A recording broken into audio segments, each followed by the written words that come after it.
This is the Louie T Network. Hey, either you're outside or you're in the lab room.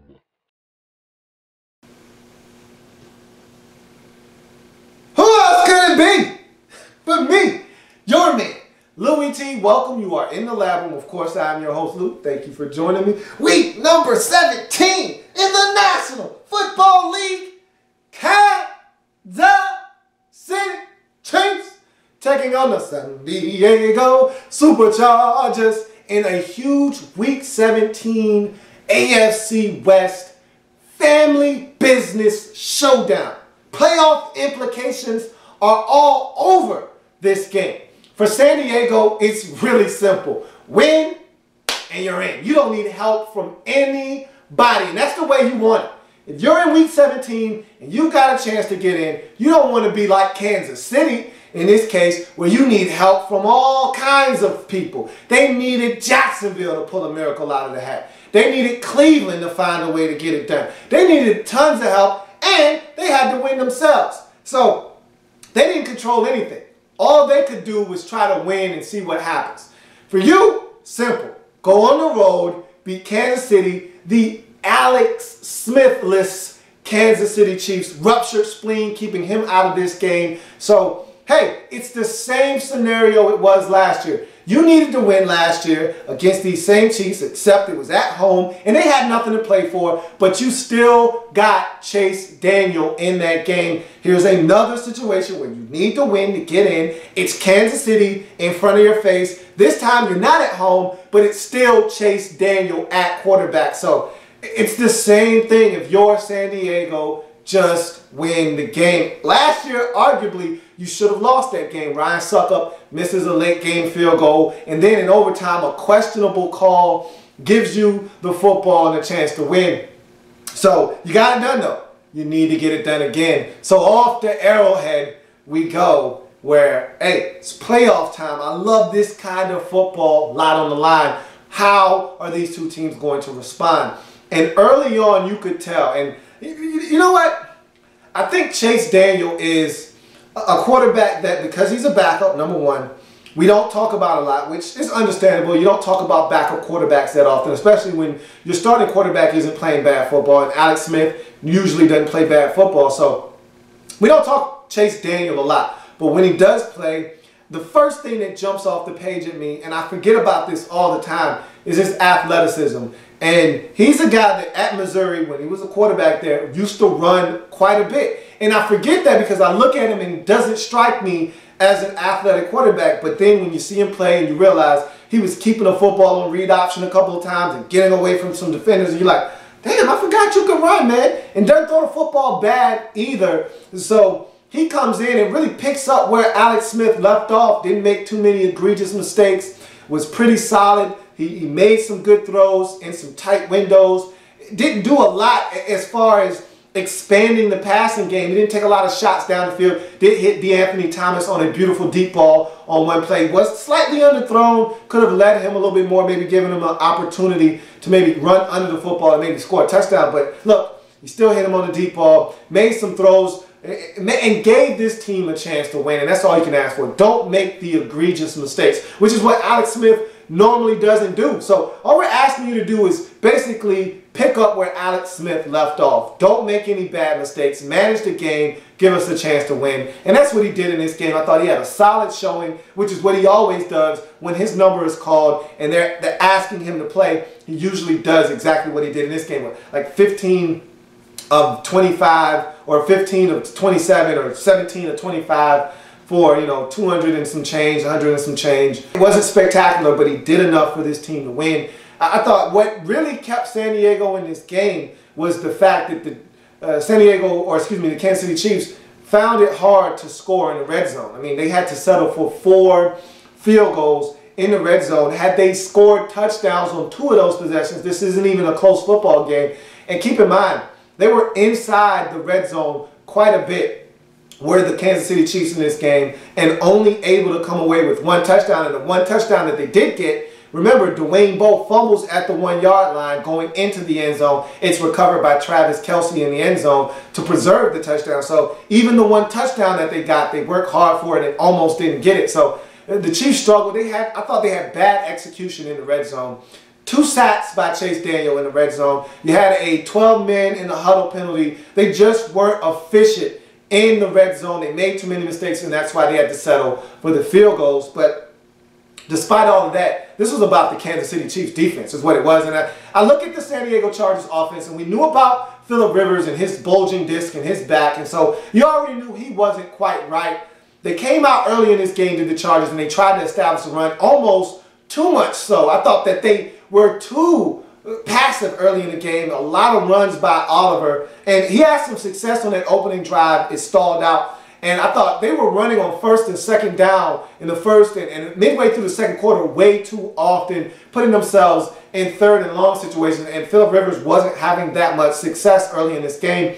Then he hit Eddie Royal down the field and loosened up the defense a bit, and that allowed them to get in the end zone on the Oliver touchdown to make it 10-7 game.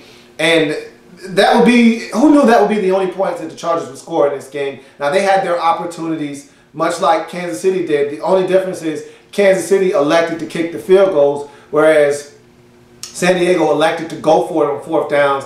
There's nothing wrong with rolling the dice, but at some point you got to take what's available. You got to make field goals. And yeah, Nick Novak missed a field goal early in the game. Maybe that kind of shook the confidence a little bit of Mike McCoy and maybe kind of changed his decision making later on in the football game. But again, Nick Novak has been pretty solid for you this season, hasn't missed that many field goals, and so it's been a struggle for him of late. But you can't go away from situations where you have opportunities to put points on the scoreboard. They go for it on 4th down, and the 4th quarter was filled with opportunities for this San Diego Chargers football team. I mean, they struggled throughout the first 3 quarters. Phillip Rivers was sacked 7 times in this game, 4 of which came by 5. Man, 5-0 is the man, and he came within a half a sack of tying Michael Strahan's record and a full sack from setting the record. Came into the game with 18 sacks, got 4 in this game, forced a fumble that was huge, led to some points in this game. Ended up with 22 on the season quietly. No one was talking about it, and maybe because he was so far away from the record, nobody was talking. 22 sacks on the season for 5-0, man. Justin Houston, he's the man, and you got to resign this dude. I don't know what it's going to take. It's going to take a lot of money, though. I mean, he picked the perfect time to go and pitch a 22 hitter this season, because now you got to come up with the bread. I mean, franchise tags cost a lot for guys like him, and to see the numbers that he put up, he's going to be looking for a long-term deal, and I'm talking big money. Remember, Super Mario got $100 million from Buffalo about 2 years back. He's going to look to exceed that, and you're going to have to cough it up, or else he's going to walk in. Trust me, there are plenty of teams around the league that would hop at the chance to get a guy like 5-0 that can change the game. And so you better get inside that war room and start finding out what you got to do to clear the books to get this guy back on the roster, because this is a must-have. He can't leave this football team. He is the heart and soul of this defense, and he was the catalyst for this defensive performance that allowed the Kansas City Chiefs to preserve this victory at 19-7. Again, Chargers go for it on 4th down, have 4 opportunities from the 3-yard line. Eddie Royal with 2 huge drops. One was called a touchdown, replay overturns it. It was the right call. He did not catch the football on the diving attempt in the back of the end zone. They throw him a fade route, which I'm scratching my head. You got Dontrell Inman on your team. You got Malcolm Floyd on your team. You got guys that can go up and high point the football that are 6'2" or better. In the case of Malcolm Floyd, he's 6'5". Why are we throwing a fade route to Eddie Royal, the smallest guy on the team? What are we doing here? I mean, that's where play calling gets too cute for me. You got Gates, you got OG85, you've got Dontrell Inman, and you've got Floyd out there who can all high point the football, that can all go up and get it with the best of them. Why are we throwing a fade route in the corner of the end zone to Eddie Royal? You're getting too cute there because they're not looking for it. I don't care if they're looking for it. Make them stop it. And so you missed out on an opportunity. He dropped the football. And I say all of that, and he still had an opportunity to catch it and should have caught it, dropped the football. And so you go for it on 4th down. Phillip Rivers tries to force it into double coverage to OG85. It's deflected away, and so you're turned away from points. Again, another situation where maybe a field goal right there. Again, a field goal still makes it a 9-point lead, which is a 2-score game. But again, give yourself a chance to stay in the game by not getting anything there. And I understand the logic. If they are able to stop you and you're able to stop them, you're going to get the football back in great field position, which is what ended up happening. You end up forcing a punt.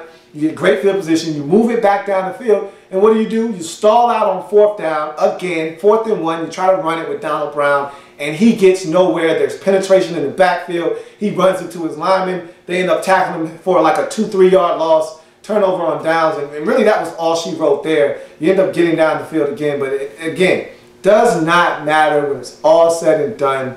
You had opportunities if you're the Chargers, and you squandered them. The missed field goal, go for it on 4th down twice, don't get it, including 2 opportunities in the end zone dropped by Eddie Royal. Look, you want to go to the postseason, you need to make some plays.